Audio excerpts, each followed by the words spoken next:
রাত যত গভীর হয় ভোর তত কাছাকাছি আসে। অন্ধকার যত দীর্ঘ হয় আলো তত উজ্জ্বল হয়ে ওঠে।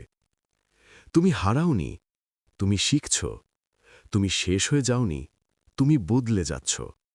কষ্ট তোমাকে ধ্বংস করতে আসেনি, কষ্ট এসেছে তোমাকে শক্ত করতে। জীবনের একটা সময় আসে যখন সব কিছু অন্ধকার মনে হয়। বন্ধু দূরে সরে যায়, স্বপ্ন ভেঙে যায়, মন চুপচাপ হয়ে যায়। তখন মনে হয় কেন আমার সাথেই এমন হচ্ছে। কিন্তু সত্যটা জানো, অন্ধকার সময়টাই তোমাকে তৈরি করে। যে মানুষ কষ্ট দেখেনি সে কখনো গভীর হয় না। আজ আমি তোমাকে বলবো কিভাবে জীবনের সবচেয়ে অন্ধকার সময় পার করে তুমি নতুন করে শুরু করতে পারো। তুমি কি এখন এমন এক সময় পার করছো যেখানে সব কিছু থেমে গেছে মনে হয়? হয়তো রাত জেগে ভাবছ কেন শুধু আমার সাথেই এমন হচ্ছে। বন্ধুরা দূরে সরে গেছে, স্বপ্নগুলো ভেঙে গেছে, মনের ভেতর শুধু অন্ধকার। কিন্তু একটা কথা মনে রেখো, রাত যত গভীর হয় ভোর তত কাছাকাছি আসে। আজ আমি তোমাকে বলবো কিভাবে জীবনের সবচেয়ে অন্ধকার সময় তোমার সবচেয়ে বড় শক্তিতে পরিণত হতে পারে। অন্ধকার সময় আসলে কি? জীবনের অন্ধকার সময় মানে ব্যর্থতা না, এটা একটা ট্রান্সফরমেশন পিরিয়ড। যখন সব কিছু ভেঙে পড়ে তখন আল্লাহ তোমাকে নতুনভাবে গড়েন। প্রতিটা বড় মানুষ তার জীবনের সবচেয়ে কঠিন সময় পার করে এসেছে। তুমি এখন হারাওনি, তুমি তৈরি হচ্ছ। কৌশল ১, পালিয়ে যেও না। কষ্টকে অস্বীকার করলে কষ্ট আরও বড় হয়। নিজেকে বলো, হ্যাঁ, আমি কঠিন সময় পার করছি, কিন্তু এটা চিরস্থায়ী না। Acceptance is power. কৌশল ২, একা থেকো না। অন্ধকার সময় মানুষকে চুপ করে দেয়, কিন্তু চুপ থাকলে ভেতরের ঝড় আরও ভয়ঙ্কর হয়।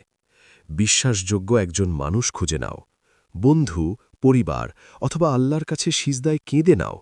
মনে রেখো, কাঁদা দুর্বলতা না, কাঁদা হল হৃদয়ের পরিশুদ্ধি। কৌশল ৩, ছোট ছোট জয়ে ফোকাস করো।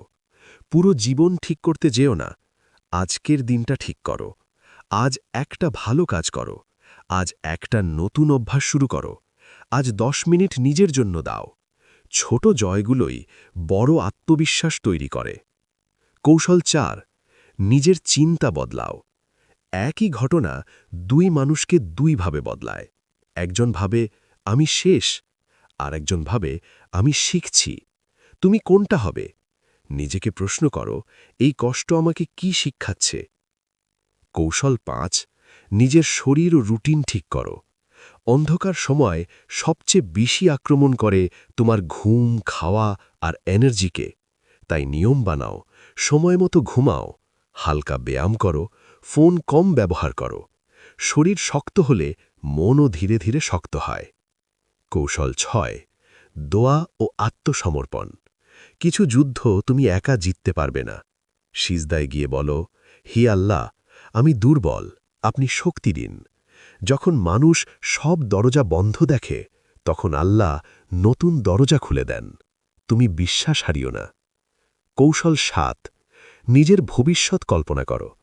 চোখ বন্ধ করে ভাবো, এই কষ্ট পার করার পর তুমি কেমন হবে। আরও শক্ত, আরও পরিণত, আরও ধৈর্যশীল। এই সময়টাই তোমার চরিত্র তৈরি করছে। একদিন তুমি পিছনে ফিরে তাকিয়ে বলবে, ধন্যবাদ সেই কঠিন সময়কে। শোনো, তুমি এখন অন্ধকারে আছো মানে তুমি শেষ হয়ে যাওনি, তুমি একটা অধ্যায়ের মধ্যে আছো। এই সময়টা তোমাকে ভাঙতে আসেনি, তোমাকে গড়তে এসেছে। ভেঙে পড়ো না, নিজেকে ছোট ভেবো না। এই ঝড় কেটে যাবে, আর যেদিন যাবে তুমি থাকবে না। তুমি আরও শক্ত, আরও গভীর, আরও আলোকিত হয়ে উঠবে।